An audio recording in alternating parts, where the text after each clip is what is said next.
Cockroach ಬೇಡಿಕೆಗೆ ಕೇಂದ್ರ ಸರ್ಕಾರ ಅಸ್ತು ಹೊಂದಿದೆ. ಈಗ 3 ಬೇಡಿಕೆ ಈಡೇರಿಸುವುದಕ್ಕೆ ಒಪ್ಪಿಗೆಯನ್ನ ಕೊಟ್ಟಿದೆ. ಈಗ ಆತ್ಮಹತ್ಯೆ ಮಾಡಿಕೊಂಡಂತಹ ವಿದ್ಯಾರ್ಥಿ ಕುಟುಂಬಕ್ಕೆ ಪರಿಹಾರವನ್ನ ಕೂಡ ನೀಡೋದಕ್ಕೆ ಮುಂದಾಗ್ತಾ ಇರುವಂತದ್ದು. ವಿದ್ಯಾರ್ಥಿಗಳ ಮೇಲಿನ ಪ್ರಕರಣವನ್ನ ವಾಪಸ್ ತೆಗೆದುಕೊಳ್ಳುವುದಕ್ಕೆ ಕೇಂದ್ರ ಸರ್ಕಾರ ಮುಂದಾಗ್ತಿದೆ. ಧರ್ಮೇಂದ್ರ ಪ್ರಧಾನ್ ರಾಜೀನಾಮೆ ಬೇಡಿಕೆಯನ್ನ ಕೇಂದ್ರ ಸರ್ಕಾರ ಈಡೇರಿಸಿದೆ. ಹಾಗಾಗಿ ಕಾಕ್ರೋಚ್ ಬೇಡಿಕೆಗೆ ಕೇಂದ್ರ ಸರ್ಕಾರ ಕೂಡ ಅಸ್ತು ಹೊಂದಿದೆ.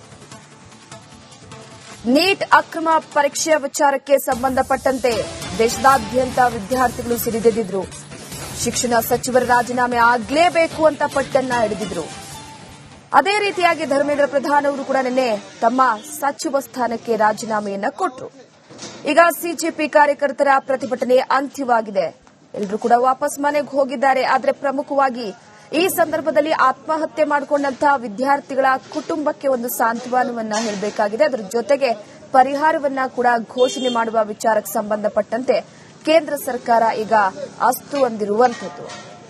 ಬೇಡಿಕೆಗಳ ವಿಚಾರಕ್ಕೆ ಸಂಬಂಧಪಟ್ಟಂತೆ ಇಲ್ಲಿ ಗಮನಿಸುವಂತದ್ದಾದ್ರೆ ಮೊದಲನೇ ಬಾರಿಗೆ ಸಿಡಿದೇಳೋದಕ್ಕೆ ಕಾರಣ ಅಕ್ರಮ ಪರೀಕ್ಷೆಗಳ ವಿಚಾರಕ್ಕೆ ಸಂಬಂಧಪಟ್ಟಂತೆ, ಭ್ರಷ್ಟಾಚಾರದ ವಿಚಾರಕ್ಕೆ ಸಂಬಂಧಪಟ್ಟಂತೆ ಜಂತರ್ ಮಂತರ್ನಲ್ಲಿ ವಿದ್ಯಾರ್ಥಿಗಳು ಹಾಗೆ ಕಾಕ್ರೋಚ್ ಪಾರ್ಟಿಯ ಕಾರ್ಯಕರ್ತರೆಲ್ಲರೂ ಕೂಡ ಸೇರ್ಕೊಂಡು ಕೇಂದ್ರ ಸರ್ಕಾರಕ್ಕೆ ಬಿಸಿ ಮುಟ್ಟಿಸುವಂತಹ ಕೆಲಸವನ್ನ ಮಾಡಿದ್ರು. ಅದಾದ ನಂತರವಾಗಿ ದೇಶದಾದ್ಯಂತ ವಿದ್ಯಾರ್ಥಿಗಳೆಲ್ಲ ಕೂಡ ಒಗ್ಗೂಡಿಕೊಂಡು ಇಲ್ಲ ರಾಜೀನಾಮೆ ಆಗಲೇಬೇಕು ಅಂತ ಪಟ್ಟನ್ನ ಹಿಡಿದಿದ್ರು.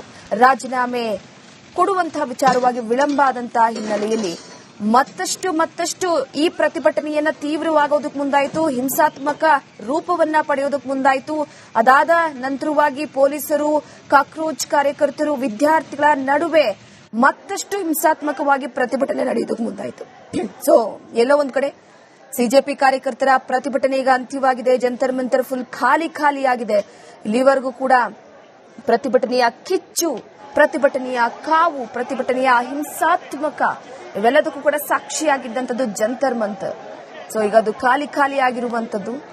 ಫೈನಲಿ ಕೇಂದ್ರ ಸರ್ಕಾರ ಈಗ ಅವರ ಬೇಡಿಕೆಗೆ ಅಸ್ತು ಅನ್ನೋ ಮುಖಾಂತರವಾಗಿ ಧರ್ಮೇಂದ್ರ ಪ್ರಧಾನ್ ಅವರ ರಾಜೀನಾಮೆಯನ್ನ ಕೂಡ ಈಗಾಗಲೇ ಕೇಳಿ ಧರ್ಮೇಂದ್ರ ಪ್ರಧಾನ್ ಅವರು ಕೂಡ ರಾಜೀನಾಮೆಯನ್ನ ಕೊಟ್ಟು ತದನಂತರ ಕೇಂದ್ರ ಸರ್ಕಾರ ಕಾಕ್ರೋಚ್ ಪಾರ್ಟಿಯ ಆ ಬೇಡಿಕೆಗಳಿಗೆ ಅಸ್ತು ಹೊಂದಿದೆ.